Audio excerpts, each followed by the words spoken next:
45-50 दिवसाचा खोडवा ऊस आहे. आपण एक बेटाडं उपसून घेतलेला आहे आणि आपण जर बघितलं तर या ऊसाला अगदी 1.5 फुटापर्यंत ऊस उंच गेला आहे. पण आत्ताशी नवीन मुळी त्याला फक्त 2 इंच फुटलेली आहे, म्हणजे 10 सेंटीमीटर. आणि बाकी ह्या मुळ्या गेल्या वर्षीच्या टोटल ह्या जुन्या मुळ्या असतात, ह्या अकार्यक्षम असतात. याचं कंपोस्ट खत होत असते. आता ह्या मुळ्या काहीच कामाच्या नसतात. खरी मुळी ह्या अन्न खाणाऱ्या मुळ्या ह्या असतात. तर ह्या मुळ्यांच्या कक्षेमध्ये ठेवा ऊस दादा खाली. शेतकरी मित्रांनो, आता आपण हे बेडवरती पहिल्याच जागेवरती हे ऊस लावून घेतलेलं आहे.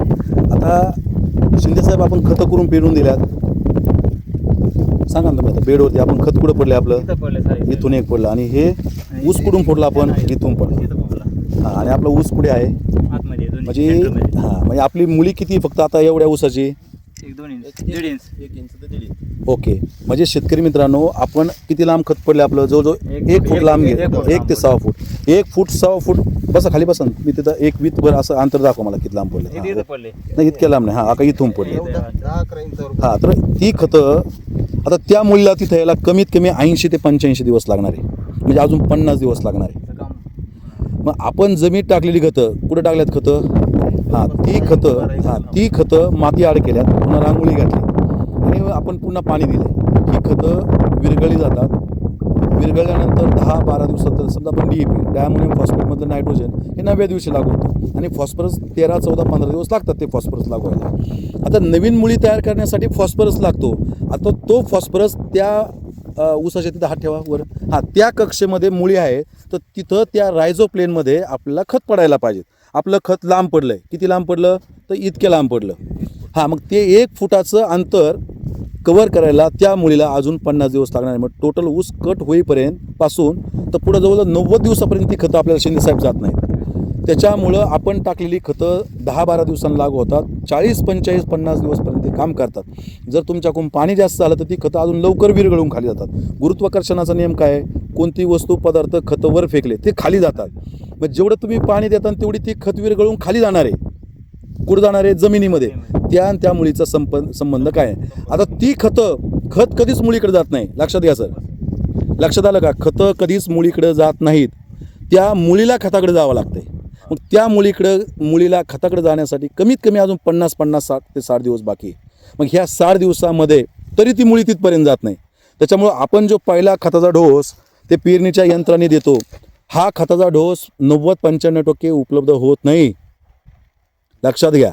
म्हणून शेतकरी मित्रांनो, पहिला खताचा डोस आपला याच्यावरती असा वरुंब्यावरती टाकून द्यायचा. आता अनेक जण मला प्रश्न पुन्हा विचारतील, नाही शेतकरी मित्रांनो, मग ते बेडवर खत टाकल्यानंतर हवेत उडून जाईल किंवा माती आडच करायचा असतो. एक गोष्ट याच्यात पुन्हा मी तुम्हाला समजू शकतो. तुमच्याही मनातला एक शंका असेल. शेतकरी मित्रांनो, जर आपला ऑक्टोबरमध्ये जर ऊस तुटून गेला, नोव्हेंबरमध्ये गेला, डिसेंबरमध्ये गेला आणि जानेवारीमध्ये गेला, हे थंडीचे दिवस आहेत, सकाळचं दव पडतं, तुम्ही टाकलेला खताचा डोस बिनधास्त तुम्ही ह्या बेडवरती टाकायचा आणि याला पुढं 100 दिवसापर्यंत 90 दिवसापर्यंत हलकं 1.5 तास स्प्रिंकलरच्या सहाय्याने किंवा ड्रीपच्या सहाय्याने पाणी द्यायचं. आपल्याला मोकळं पाणी शक्यतो द्यायचं नाही, कारण ऊस कमी फुटून येतो. ह्या बेटाडामध्ये वापसा लवकर होत नाही. कडकपणा, चोपटपणा, चिकटपणा हा जास्त आलेला असतो. म्हणून पाणी व्यवस्थापन महत्त्वाचं आहे. म्हणून 2 तास हलकं पाणी द्या. आता प्रश्न असा आहे की वर खतं टाकल्यानंतर सकाळच्या त्या दवाने थोडे चिमले जातात आणि जर तुम्ही हलकं पाणी जर दिलं तर ती खतं आपल्याला ह्या रूट झोन कक्षेमध्ये, कोणत्या ह्या मुळ्यांच्या कक्षेमध्ये चालेल. बरोबर आहे.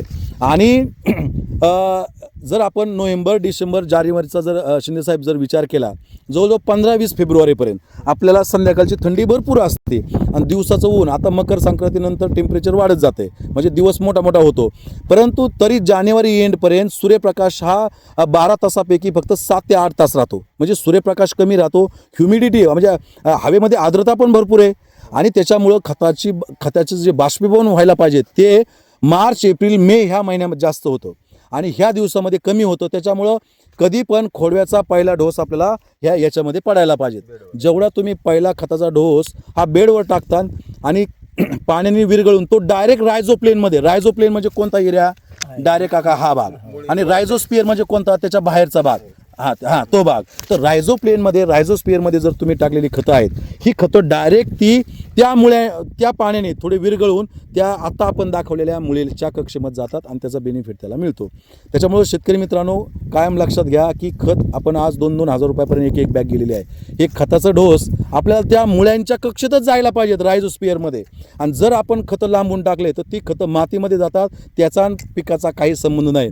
आणि नोव्हेंबर, डिसेंबर, जानेवारीमध्ये जर आपला खोडा ऊस जर तुटून गेला असेल तर सुरुवातीला ती खतं बेडवर टाकलेले उघडे राहिले तरी त्याचं बाष्पीभवन जास्त होत नाही. अमोनिकल फॉर्ममध्ये ही खतं हवेतून उडून जात नाहीत. पण आपण जे दुसरे डोस करणार आहेत यानंतरचा पुन्हा 35, 40, 50 दिवसांनी दुसरा जो डोस आहे आपला म्हणजे पहिल्या डोस नंतर वरचा डोस पहिला डोस आपल्याला वरून टाकून घ्यायचा आहे. दुसरा डोस आपल्याला नंतरून 45-50 दिवसांनी करायचा आहे. तो मात्र आपल्याला दोन्ही साईडने टाकून घ्यायचा आहे आणि मधून रोटावेटर करून घ्यायचं आहे आणि रोटावेटर करून थोडासा माती ॲड करून घ्यायचा, कारण तो डोस आपला चालला आता फेब्रुवारी एंडला. त्याच्यामुळे एवढी काळजी घ्या की आपण जे महागाचे खतं देतो हे मुळ्यांच्या कक्षेत गेले पाहिजेत. आणि सुरुवातीच्या कालावधीमध्ये ह्या बेडमध्ये सूक्ष्म खतांचं प्रमाण खूप कमी असतं. त्याच्यामुळे ऊस उगून येताना पोपटी दिसतो, फॉस्फरसची कमतरता दिसते, फेरस, झिंक, मॅग्नेशियमची कमतरता दिसते. म्हणून दिलेली खतं ही संतुलित खतं द्या, म्हणजे मुख्य खतं, दुय्यम खतं आणि सूक्ष्म खतं, आणि असा मध्ये डोस तुम्ही याच्यावरती करून घ्या. एवढंच मला याच्यातून सांगायचं आहे. सगळ्यांना लक्षात आलंय का साहेब? पण धन्यवाद.